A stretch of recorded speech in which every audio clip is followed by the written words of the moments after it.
आज हम लोग पढ़ेंगे चंद्रयान 2 के बारे में। चंद्रयान 2 बोलो या चंद्रयान 2 के बारे में हम लोग कुछ जानेंगे और पढ़ेंगे इसके बारे में। चंद्रयान 2 चांद पर भेजे जाने वाला भारत का दूसरा तथा चंद्रयान 1 का सबसे उन्नत संस्करण था।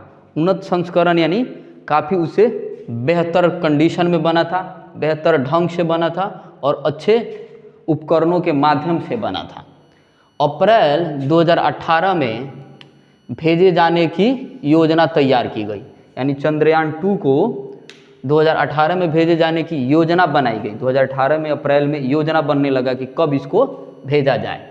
चंद्रयान 2 को 22 जुलाई 2019 को आंध्र प्रदेश के श्रीहरिकोटा स्थित सतीश धवन अंतरिक्ष केंद्र से भेजा गया।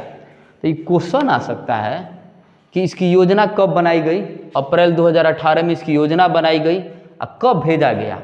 22 जुलाई 2019 को भेजा गया। कहाँ से? आंध्र प्रदेश के श्रीहरिकोटा स्थित सतीश धवन अंतरिक्ष केंद्र से भेजा गया या अंतरिक्ष स्टेशन से भेजा गया।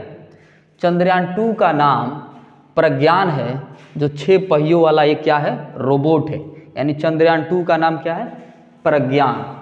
अब प्रज्ञान एक संस्कृत शब्द है, यानी प्रज्ञान का नाम यानी इस रोबोट का नाम या चंद्रयान 2 का नाम संस्कृत शब्द से लिया गया है, प्रज्ञान, जिसका अर्थ होता है बुद्धिमान या ज्ञान। अब देखो, रोवर का वजन जो इसमें भेजा गया था रोबोट, उसमें रोवर का वजन था 27 किलोग्राम था और यह सौर ऊर्जा के माध्यम से वहाँ पे कार्य करता था। और सौर ऊर्जा के माध्यम से 50 वाट इलेक्ट्रिक पावर जनरेट करने की इसकी क्षमता थी, यानी 50 वाट तक इलेक्ट्रिक जनरेट कर सकता था। यह चांद की सतह पर 500 मीटर तक यात्रा कर सकता था। कितना यात्रा कर सकता था? 500 मीटर यात्रा करने के लिए बनाया गया था। और इसमें हम लोग यहाँ तक तो कोई दिक्कत नहीं है और हम लोग देखेंगे चंद्रयान 2 के उद्देश्य क्या थे। यानी चंद्रयान 2 जो चांद पे भेजा गया था, इसका उद्देश्य क्या था? इसका उद्देश्य था वहाँ पे पानी की खोज करना, पानी की खोज करना। और साउथ पोल के पास अभी तक कोई अपना क्या अंतरिक्ष यान नहीं भेजा था। वहाँ पे ज़्यादा संभावना थी कि यहाँ पे पानी मिलने की चांसेस बन रही है। यानी चंद्रमा की सतह का घनत्व और उसकी घनत्व का पता करना था और उसमें होने वाले परिवर्तन का भी अध्ययन करना था। इसका मेन उद्देश्य था वहाँ की पानी की खोज करना है और क्या साउथ पोल के पास ज़्यादा मिलने की प्रबल संभावना थी पानी, और वहाँ की सतह का अध्ययन करना था। घनत्व एवं उसके घनत्व में होने वाले परिवर्तन का अध्ययन करना था। ध्रुवों के पास यानी ध्रुव के पास तापीय गुण यानी आयनोस्फेरिक में इलेक्ट्रॉनों की मात्रा क्या होती है, यानी उसके ध्रुव के पास तापीय गुण कितना होता है, यानी वहाँ का टेम्परेचर कितना होता है, उसके इलेक्ट्रॉनों की मात्रा का अध्ययन करना था। मिट्टी के विश्लेषण करने के लिए भी इसका उद्देश्य था, यानी मिट्टी का वहाँ पे विश्लेषण करना है कि मिट्टी मिल रहा है तो कैसा क्या उसकी प्रकृति है। भारत के प्रधानमंत्री श्री नरेंद्र मोदी ने 15 अगस्त 2018 को लाल किले से बोला था कि 2022 तक या इसके आसपास तक भारत का तिरंगा झंडा अंतरिक्ष में जाएगा और वहाँ पे लहरेगा। अब देखेंगे चंद्रयान 2 फेल होने के क्या कारण थे। चंद्रयान 2 लैंडर के संपर्क में टूट गया। लैंडर क्या होता है? वो सॉफ्टवेयर का कनेक्शन होता है। जैसे कनेक्शन टूट गया, उसको कैसे कंट्रोल किया जाता है, वो कंट्रोल छूट गया। यानी सॉफ्ट लैंडिंग का प्रयास करते समय ब्रेकिंग प्रणाली में गड़बड़ी के कारण चंद्रयान की सतह पर गिर गया। यानी उसकी सॉफ्टवेयर से उसकी कनेक्शन टूट गई, यानी ब्रेकिंग प्रणाली में क्या हो गई? गड़बड़ी हो गई, जिसके कारण वह चांद की सतह पर गिर गया और फेल हुआ।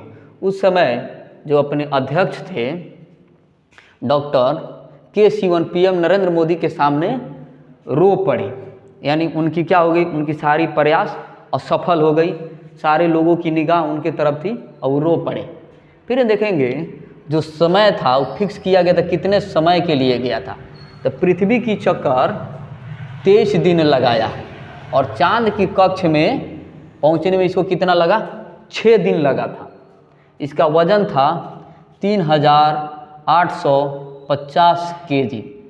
और इस मिशन को बनाने में कितनी लागत आई थी रुपया, 8 करोड़ रुपया का टोटल लागत आया था, जिसमें से 8 करोड़ में से लॉन्च करने में 200 करोड़ लगा था और सैटेलाइट में इसको कितना लगा था, 600 करोड़, यानी टोटल कितने खर्च आए थे, 800 करोड़।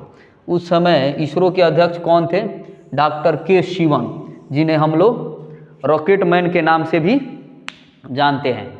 अब यहाँ देखने की बड़ी बात है, सबसे बड़ी बात, कि जब अपना चंद्रयान 2 जो फेल हो गया था चांद पे जाके, मतलब क्या हुआ था, क्रैश कर गया था, गिर गया था, तो यहाँ पे बहुत सारे देशों ने हमारे ऊपर कमेंट करना शुरू किया।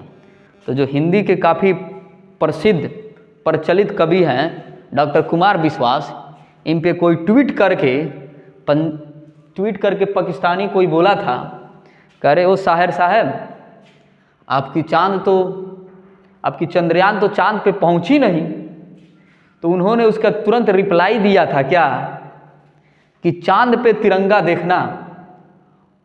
और उनका कहना था कि मतलब हम लोग का इच्छा था कि हम लोग अपने तिरंगे झंडे को चांद पे देखें। तो उन्होंने रिप्लाई किया था कि देखो, अपने झंडे को चांद पे देखना और झंडे पे चांद को देखना बहुत बड़ी अंतर है।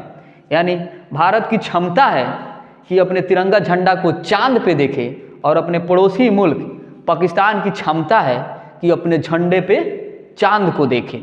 यहाँ तक तो कोई दिक्कत नहीं है। इस प्रकार की और वीडियो देखने के लिए हमारे चैनल को सब्सक्राइब करें और लाइक करें। फिर हम लोग मिलते हैं अगले वीडियो में, यानी चंद्रयान 3 के साथ। तब तक के लिए धन्यवाद। जय हिंद।